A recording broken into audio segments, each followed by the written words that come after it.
You're listening to From There to Here, a Star Trek Enterprise podcast. I'm Josh, and sitting with me is... Justin.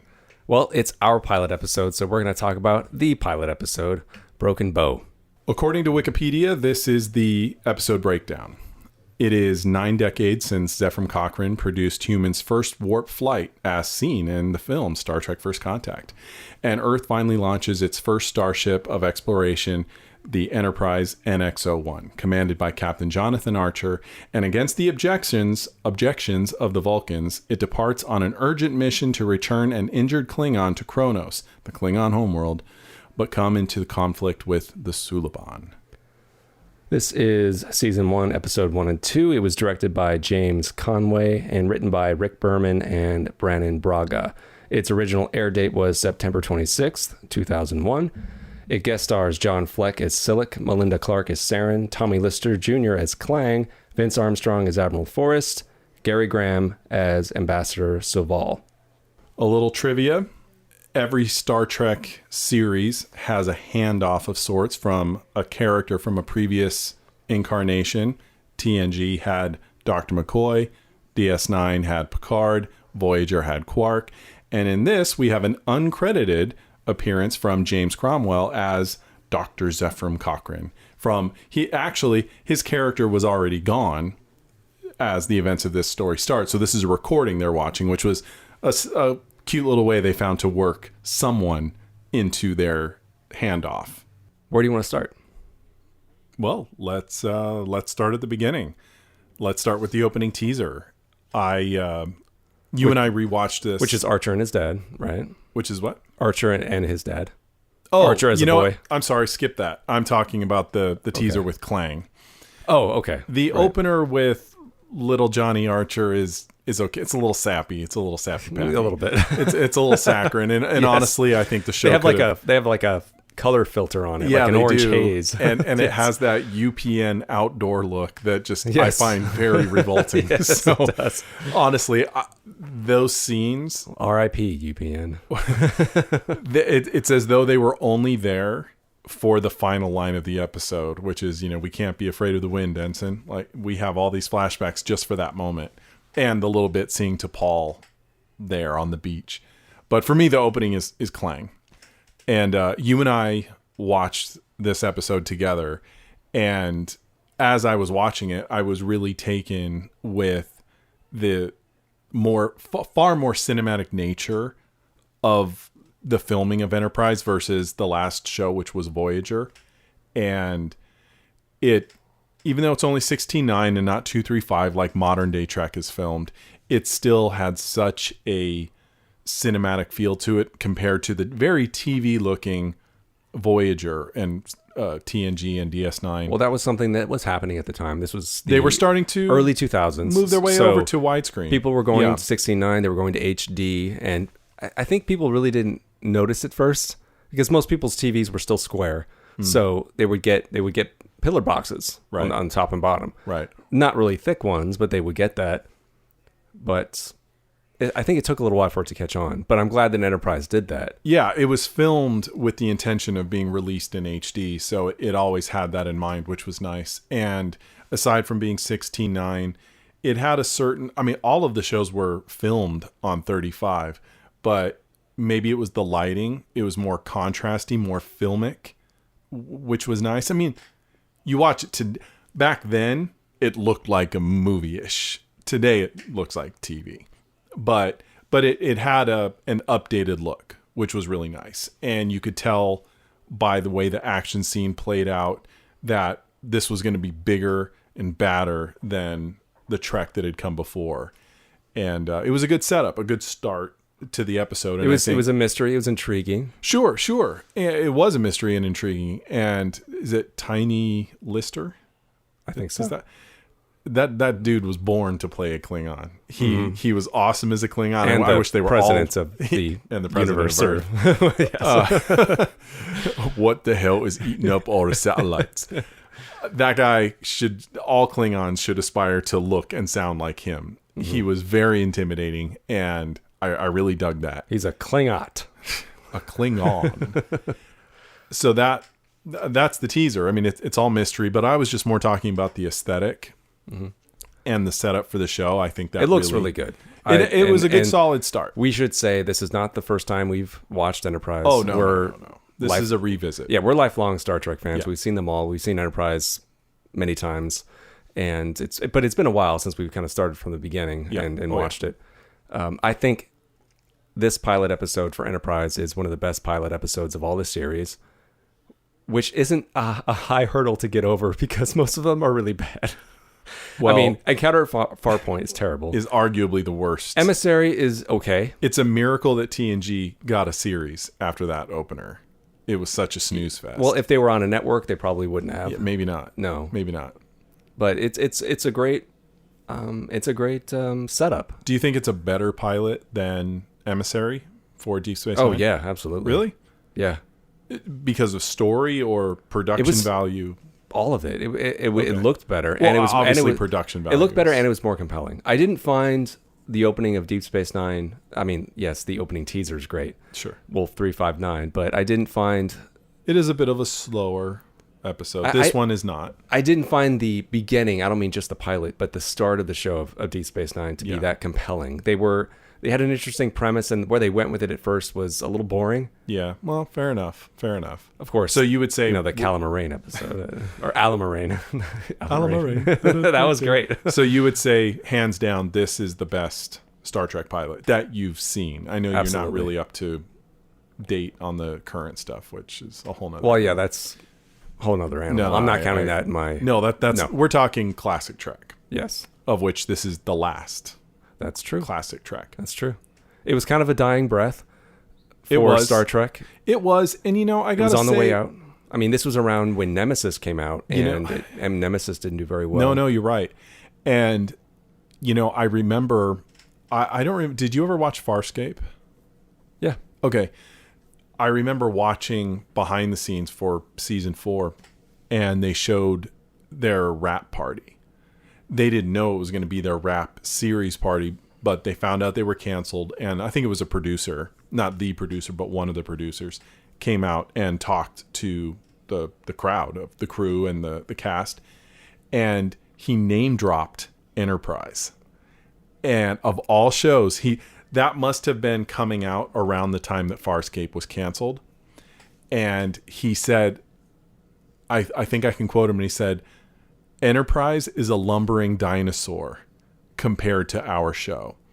And if you think about it, and I'm not being critical of Enterprise or Star Trek, but when you realize what Farscape was doing in the realm of sci-fi compared to what Enterprise at least started doing, it kind of, in a way, was. And I think perhaps that's not the only reason, but in part why Enterprise struggled, because I think the viewing audience was maturing. That doesn't mean there's not a place for that kind of Star Trek. I absolutely think there is.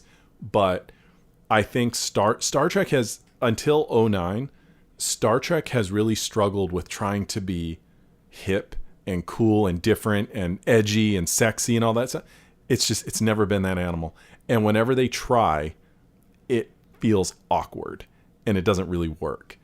And I think Enterprise came out at a time when TV was changing, was evolving. You had Farscape, which was doing season-long arcs and really dark stuff, crazy aliens on TV. And Enterprise, in comparison, was, Grandpa's Star Trek, in a way. I'm not trying to take away from it, but I do think that's part of the reason.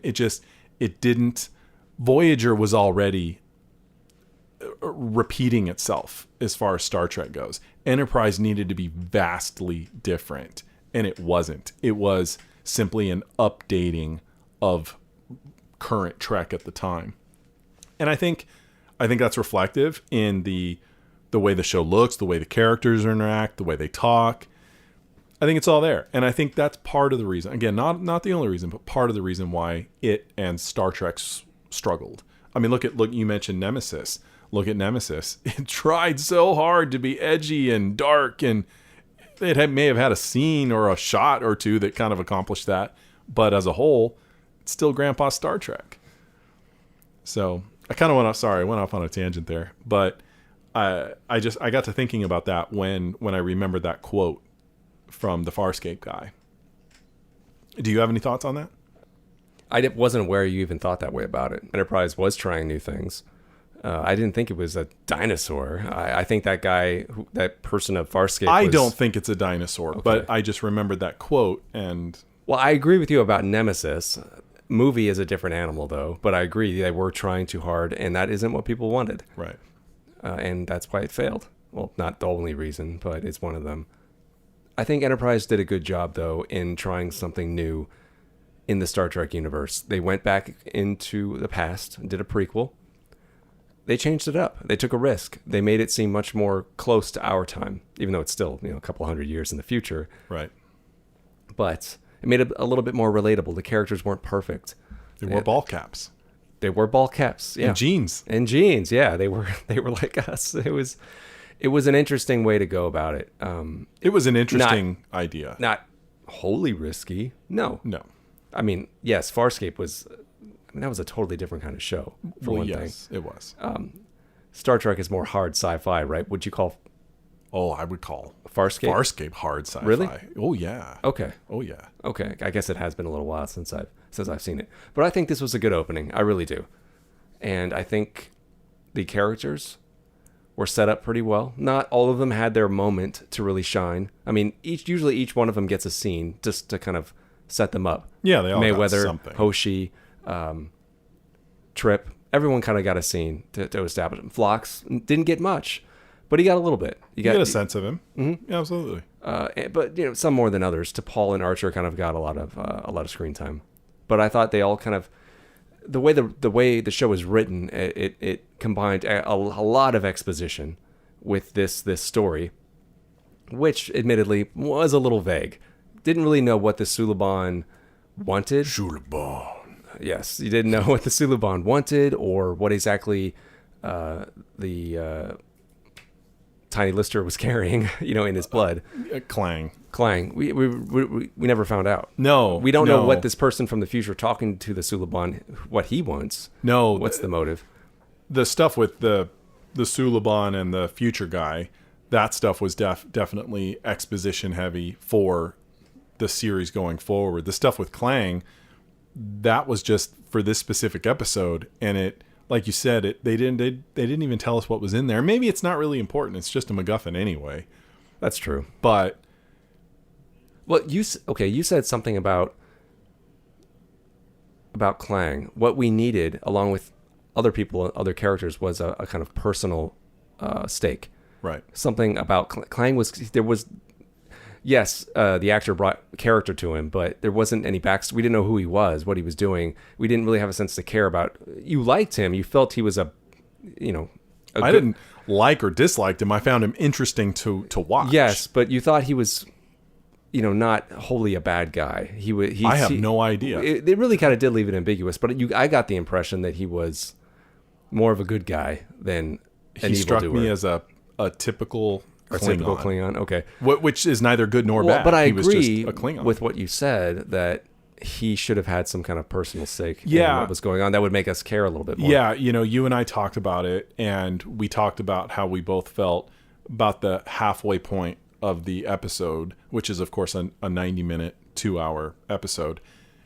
It started to slow a little bit, and I think that's because that's when we've gotten past the exposition stuff where we're getting to know the characters, and it's not the finale when everything's coming together.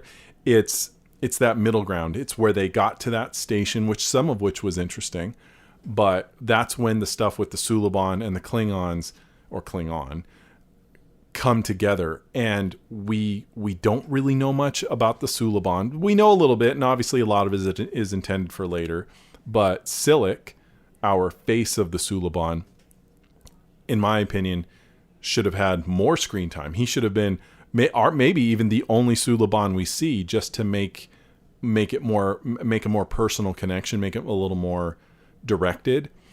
And Klang spends a lot of the episode unconscious or tied up, and the fact that they can't communicate with him was definitely fun and interesting, because a big Klingon yelling at you would be very intimidating and scary. And I like that. That's very interesting. An interesting thing they did. It's not something we really see in Trek. And as interesting as that was, though, as soon as he's taken, he's just someone they've got to get. I'm not saying we needed to get to know him better necessarily, but something to make us as invested as the characters are. We want the characters to succeed, to get him home. That's their mission.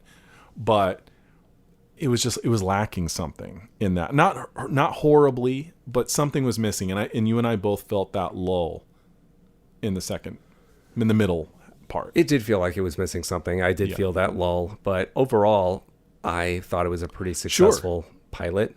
But truth be told, I don't watch the pilot often of any series. I don't rewatch it a lot because it's not necessary. Right. The pilot is to set things up for the rest of the series. So once you get that set up in your mind, you don't need to go back to that. Right. I mean, I never want to go back to Encounter at Farpoint or Emissary or Caretaker. Only if I really need a good nap while I go back to Emissary or Encounter at Farpoint. Oh, that's if you need a good laugh. Come on. It's so bad it's not even funny. It's that bad. I guess it depends on your sense of humor. Oof. Anyway. It's awful. Can you read my mind, Imzadi? But back to Enterprise. Yeah. What do you think was the most successful aspect of this pilot? Maybe of the story, also the story and of the characters. Well, regardless of my own personal interest in the Suliban or the Time War, that comes about, everything was well set up. Everything in this pilot had a purpose, even if it didn't have a purpose in this episode per se. Everything was there for a reason, and they do a good job of setting up who these characters are, who the newbies are, who the green ones are, who's antagonistic, who will go with the flow, that sort of thing. I think the character of Archer was still in flux. He's mostly got it. I think he was still figuring Archer out, though. I think he was trying to decide how much of a good old boy he was, how much of a Kirk-type adventurer he was. I don't think the creators entirely knew. I mean, they may have had an idea, but it's always different when you get the actor in front of the camera. But I think Bakula was still working on that. And I would make the same argument for Trip. I don't think Connor Trenier 100% had Trip down quite yet. He was still feeling him out. Yeah, you had said that you didn't even like his performance in this. No, not his performance. The way his performance was fine. The way his character came off. Yeah, yes. And it's not really. It's the way it was written. He was written to be antagonistic towards T'Pol, and not every scene that he's in, but a lot of the scenes he's in, he defaults. It's almost like there was a good cop, bad cop thing going on. Like he had dinner with Archer and T'Pol, the three of them. They became the big three, of the series, and it's like Archer sat back and watched Trip do his thing, just like Kirk would sit back and watch Spock duke it out with some alien. He did that in the episode with Khan. Kirk sat back and watched and let Spock kind of rile up Khan to see what happened. And Khan, being the smart guy, noticed it. And he's like, hey, what are you doing? I thought there was a lot of that. And I think perhaps that was on purpose on the writer's part. So they didn't make Archer too much of a dick, basically. So they had to give that to someone else. And I understand in the context of the story, humans are very distrustful, or at least military-based humans are very distrustful of the Vulcans and frustrated with them and bitter and all of that. But I think they put all of that on Trip's lap. And I think it might have been beneficial to spread the wealth out a little bit. Give a little bit to Mayweather. Give a little bit. No, I'm not saying everybody has to hate on T'Pol, but question it a little bit. Wouldn't it have been interesting if when Archer was unconscious after he got shot and he's in sick bay for like 6 hours and T'Pol decides to go ahead and continue his orders to follow the Suliban and so on, What if there was a scene where they're on the bridge, and because they do kind of make it a little ambiguous as to whether or not she's going to follow his orders or do her own thing. What if they were on the bridge and everybody started to chime in just a little bit, saying, we're going to do this, right? We're going to do this, right? Give her something, give some real opposition. And again, not everyone attacking her, just let everyone in on it. Just a little chime in a little bit to show that this is difficult for everyone, and not just put it on Trip. Because yes, I ended up finding Trip to be a little difficult in that sense. Well, I disagree with you on this one. Yeah. I didn't find Trip to be that aggressive and antagonistic as you did. I did think he hadn't got his footing yet. Yeah. As far as the character goes. Right.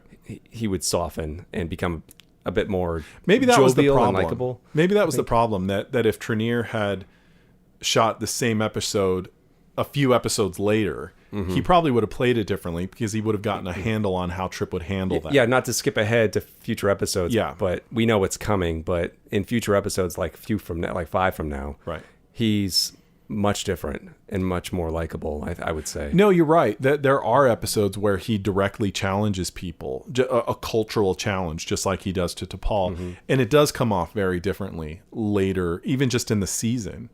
And I think I think you probably hit the nail on the head, that it was just Trenier working out Trip, and it was just all in the delivery. Nothing wrong with his delivery. He was just figuring out that character. Well, you brought up the conflict between the humans and the Vulcans, which is something which is my favorite part of the show and kind of this series. I think that antagonistic distrust relationship they have was a very unique angle that we've never seen in Star Trek before. We've never seen the Vulcans have that kind of leverage over humans before. It's always been the other way around. Well, even if you think about the original series, they never had really so much leverage over the Vulcans, but they had a technological advantage, and that had taken... In this, you mean? In Enterprise? In original Star Trek. Oh, okay. Their technology had surpassed the Vulcans, and at that point. Sure. They had journeyed further and explored more. The Vulcans didn't necessarily want that. No, that wasn't their thing. But at this point, the Vulcans have the technological advantage, and they're keeping it away from them. Yeah. From humans. And the Vulcans very much purpose. look down and on humans. Archer does not like that. Not one bit. And neither does Trip. Nope. Neither does anybody else, really. No. They don't like being treated like they're second class. I like that. It gives it flavor. It does. Absolutely. Yeah, they definitely...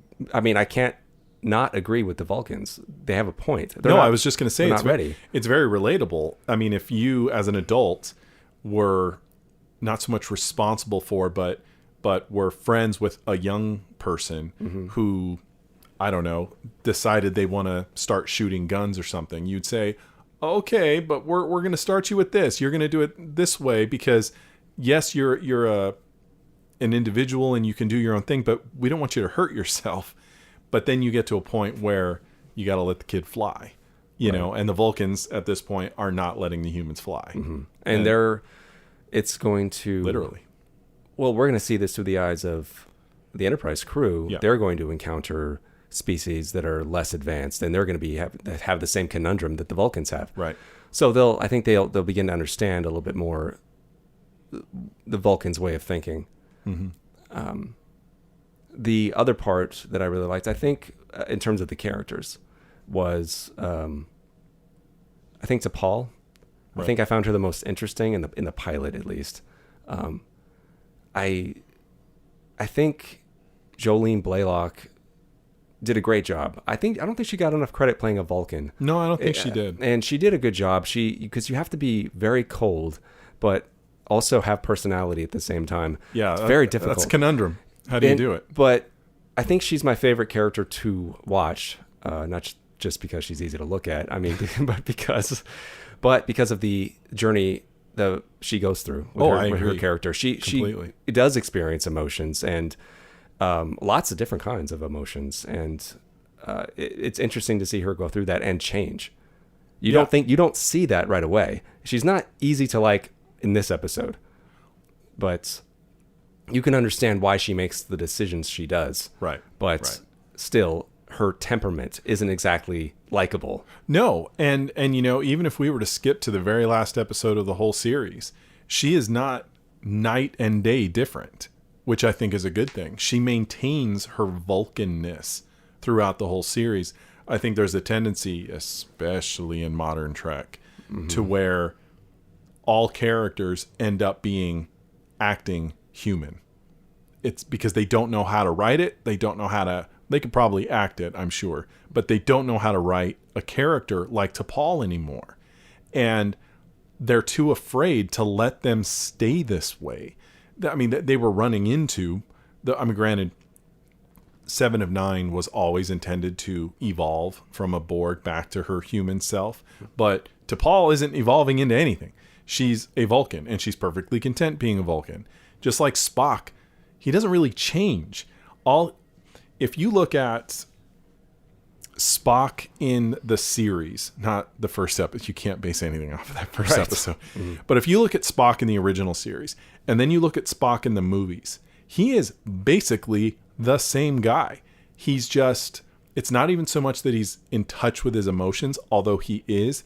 What he learns to do over the course of those decades that we watched him is he's learned to express his emotions very, very subtly. And he's learned to vocalize things in a way to where he doesn't have to be physically expressive. And he learned how to do it. He carried himself just a little bit different. And I would say Blaylock did basically the same thing, to her credit. They, as much as they tried to hypersexualize T'Pol, she still, for me, never broke character.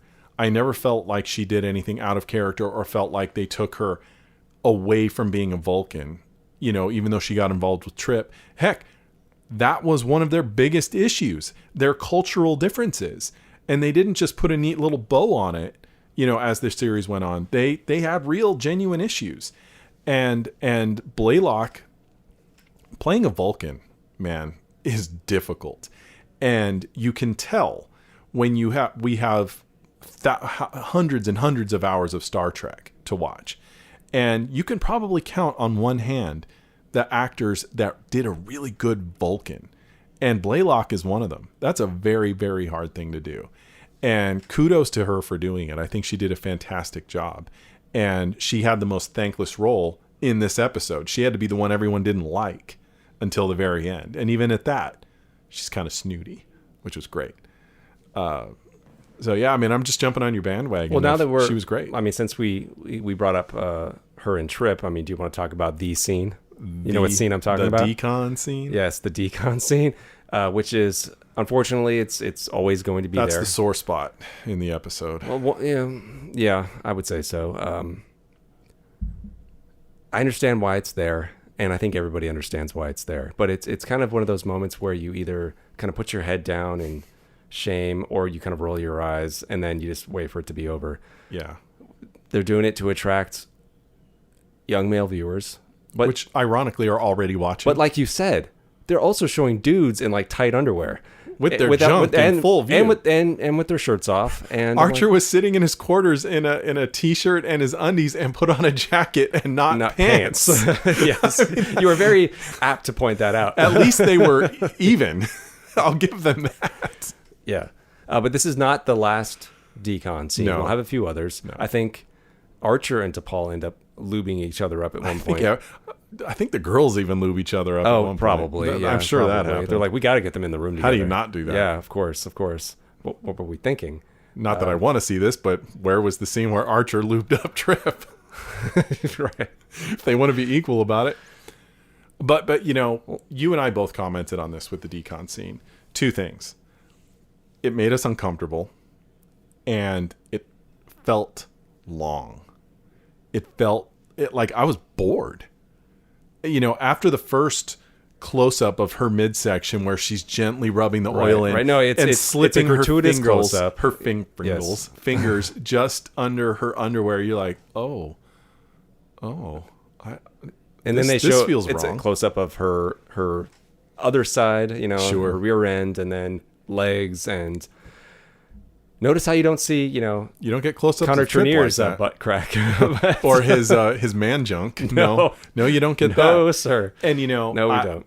I'm of the thought that if they just played the scene in one master shot, a wide shot, and they were lubing themselves up, doing their business, she's touching, not the slow rubbing, like you would do soap in a shower. Right. If they were just soaping up, essentially, it'd be still sexy to look at. It would still be gratuitous, but I would say it would be sexy, but not gratuitous at that point, because they're not lingering absolutely, on the shot. it still would be, absolutely. Well, perhaps. Yes. But it's the future. Just wave a blinky wand. I know they have ultralight technology right now. Come on.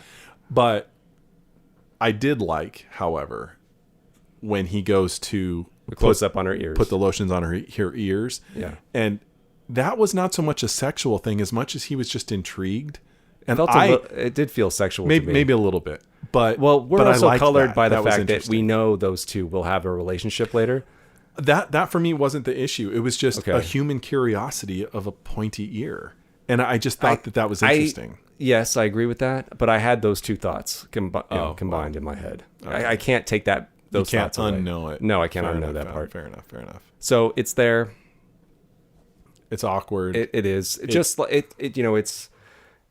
I wonder if those close-ups were even Jolene Blaylock. They probably were.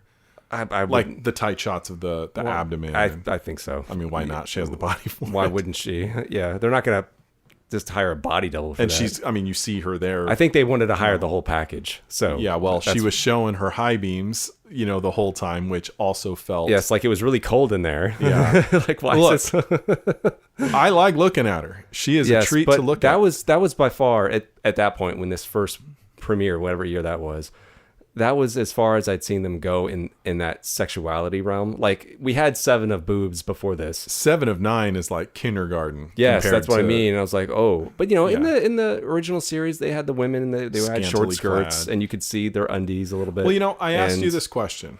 I don't remember what you said. Okay. So there's this episode, the decon episode, or episode scene where they're hypersexualizing Jolene Blaylock, even Connor for that matter. But think about the episode Justice from TNG, where people were arguably wearing less, and there's scenes where they're rubbing each other down and all of that. Mm-hmm. That we actually laugh at, and we don't feel uncomfortable. Not really. Why? And that guy, you see like male camel toe on that dude in Justice. I don't think so. You totally do.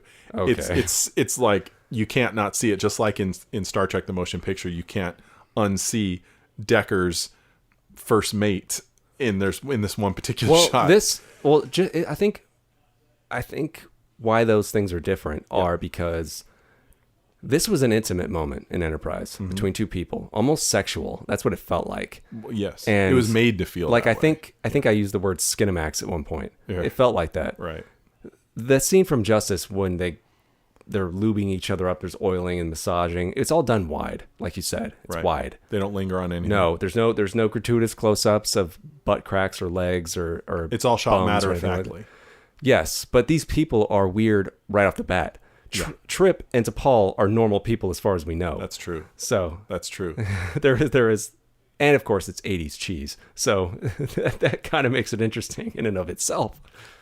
But do you think it makes a difference that in Justice, even though they're literally, I mean, they make it clear that this society is all about love and feelings and fun and all of that. That everyone there doing stuff is leading to something, right? That. Well, that's what it's implied. Right. Yet you see this in Enterprise, a scene that is not, these two characters aren't going to go off screen and do something. Is the hypersexualization of a scene that should not have been sexualized, is that the problem? Is that why we don't react that way to Justice? Because like I said, it's just shown matter-of-factly. These are just how these people are. Just like if this decon scene, if they had just had them soaping up like that, sure, we don't need to see it, but it wouldn't have felt Yes, but also gross. I think you're missing that point I made about this was an intimate moment. At least it felt like it was. No, you're right. I like that. Yes, you're right. It's two people alone touching in the someone dark. In a darkened room. Yes, yeah. yes. That's exactly what they were intending. They wanted it to feel erotic, and it felt that way. Of course. it just shouldn't have been in the episode. No, it shouldn't be in Star Trek at all. No.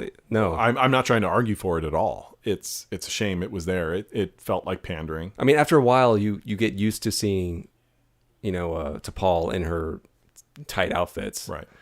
But maybe this is just my opinion. What do you think? Here's the dirty little trick with 7 of 9 or T'Pol. Yeah, sure. They have the figures to wear those skin tight outfits, but there was episodes where 7 of 9 wore a Starfleet outfit or something else because they were on a planet, what have you. There's different episodes where T'Pol does not just wear the jumpsuit. She wears something else. You see her in the beginning and she's wearing the Vulcan robes and all of that. She and Jerry Ryan are just as hot.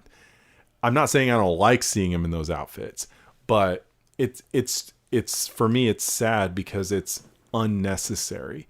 They are both good actresses and attractive no matter what they're wearing. Well, that does feel egregious, but that's why it feels so shameful, because they're sinking so low. Right. This is like, well, do you think the Maxim, magazine level material we're dealing with here? No, in this scene, yes. Well, yeah, and throughout the whole show, like with the way they dress her. Yeah. I really wish it was something that wasn't there. Do you find watching Voyager or rewatching Enterprise, do you find that you just kind of blank out to what you get used to it after a while? Oh yeah, that's what I just it doesn't said. Mean anything. It becomes, you just become accustomed to it. You don't think about it anymore. Like at that point, why bother? Yeah, because the thrill is gone. Well, that's the sad irony of it all. I mean, if they gave T'Pol, or if they gave 7 of 9, if they gave her like a rotating wardrobe, which they really didn't. Not really. If they had done that, and made it, varied it up, show more skin on one day, a little less, make it a little tighter one day, not so much the other. I mean, right. They would have some kind of strategy. I mean, I think that would be more nefarious. So I'm glad they just kind of stuck. At least their tight clothes had a uniform. But I think we've covered the bases on this topic. So. But what I want to talk about next is the theme song. Oh, I was just going to say, okay. I did not like this song when it first aired. Mm-hmm. And I don't think you did either. I don't think a lot of other people did. I'm sure a lot of people liked it off the bat, but no, you and I particularly. Oh, you think so? I don't think people liked it. I'm sure someone out there liked it. Maybe right someone. Away. But, maybe the person who wrote the song. But, I mean, because us Star Trek fans, we're sticklers. We don't like things changing. Yeah. And it's always an orchestral piece for an opening. And we got a song lyrics with lyrics in it. And I'm like, what and the it hell wasn't is this? Like a space background. It was shots of the past. You're supposed to see, well, you do see glory shots of the Enterprise. Well, yeah. At the end. Yeah. Right. But yes, it was like a montage of spaceflight. Right. So it was flight leading to spaceflight. Yes. But now that I've had time to really take it in over the years, I like the song and I like the opening. I think it was a good choice to go that route. The words fit the images, and it gives you a sense of what the show is, that there are these new adventurers going out into space for the first time. I agree. And of course your memory's right. We didn't like it. We just it's too new. It's too different, But when as time even before the series was over, as the series was just progressing in, on live TV, I had come around to it. You and I, in talking about starting this podcast, were talking about things that were unique to Enterprise. Mm-hmm. And that song, obviously it's their song, but no other Star Trek show has a lyric-based theme song. And that not only is that very unique, but it wasn't just a random song. Like you said, the lyrics were very important. I don't think it was written for the show. No, it had been written before. Right. But they found a song that had lyrics that fit the journey and the story of this show and the characters. And I thought it was, the more I took it in, I found it very, very fitting. And I'm sure the intention of the creators was to have an open to the show that was representative of the attitude and spirit that the characters were supposed to have. These are the first people to, other than boomers and all that got into space. These were the first ones on a mission out into space to explore, not just on a job.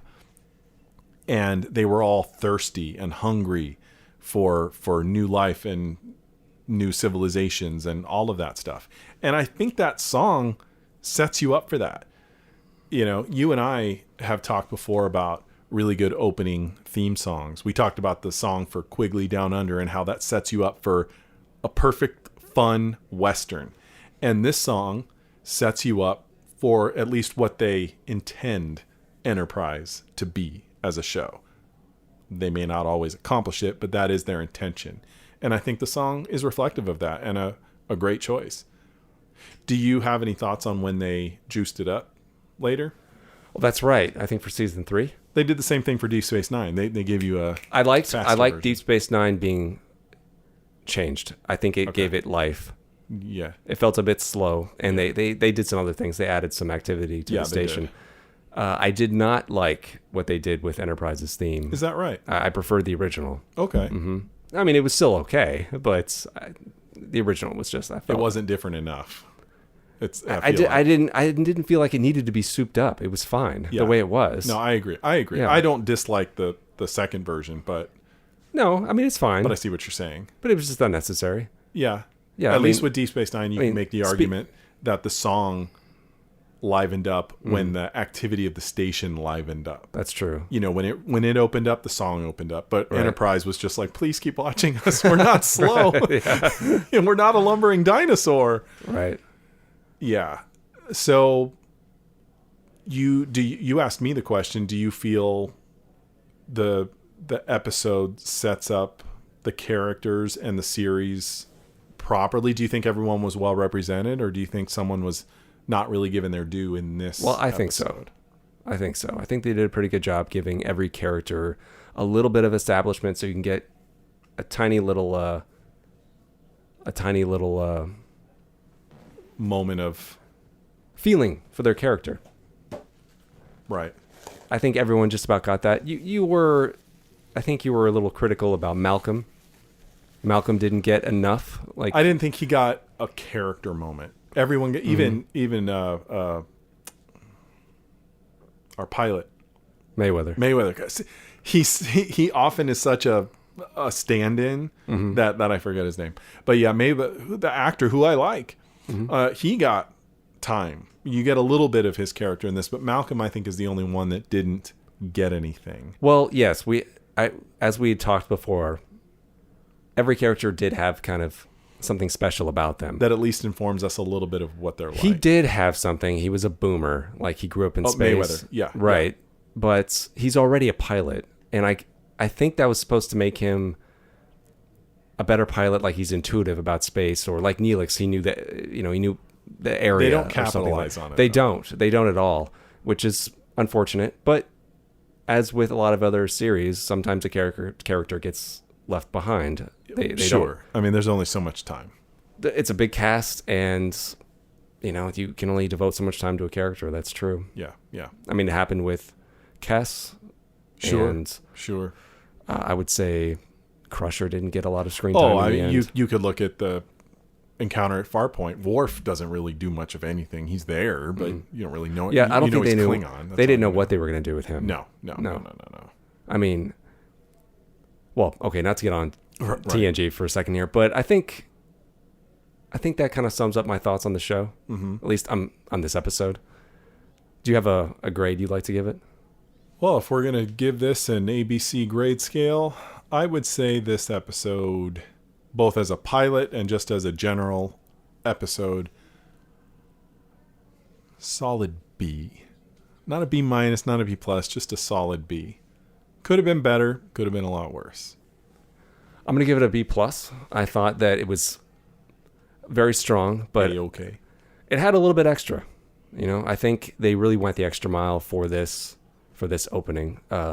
Production value. Mind you, we're rating this how many years later? So that I can't, like we were saying earlier, we can't not see it through the lens. But it is a pretty darn good start. Yes, as far as the start of sci-fi shows are difficult to start because you have to establish not just people but the world. The science. That's a hard deal. Yes, of course. I think that I think they did a great job, and I think the characters were set up pretty dang well, which is hard to do in a pilot, to get every flavor of every character. Yeah, and to move your story along at the same time. It's a difficult balance. You know, you have to introduce a character and tell a little bit of story at the same time, or else the story comes to a halt. Right. So, B+. Okay. B and B+. That's not bad.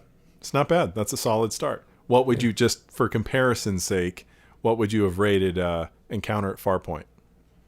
Okay. That is a good way to... Just to compare. Okay. I would say that Encounter at Farpoint was... Oh God, D- maybe. I wouldn't say an F, but it was bad. Yeah, I would give it a D also. Yeah. What about Emissary? Emissary, I would say would probably be C+. Voyager would be a C. I thought that they were all pretty much average, not memorable. It was just kind of like you have to go through it to get to the better stuff. But I did enjoy this. Yeah, I really did. I mean, I was never bored. It did drag a little bit, but I was never bored. Yeah, I guess that's fair to say. It did drag a little bit, but not necessarily boring. Just like, all right, let's move on. Yeah. Well, I'll see you in the next episode, whatever that one is, because I don't remember. I don't remember either. I think it opens with Hoshi looking at a worm. It might be. I have a feeling it's not a good one. I don't know if I'm right or not. Guess we're gonna find out. But I'm not going to look it up. I'm going to wait. Yeah, when we watch we're just going to go cold on this. Yeah. Cold turkey. All right. See you in the next one. All right.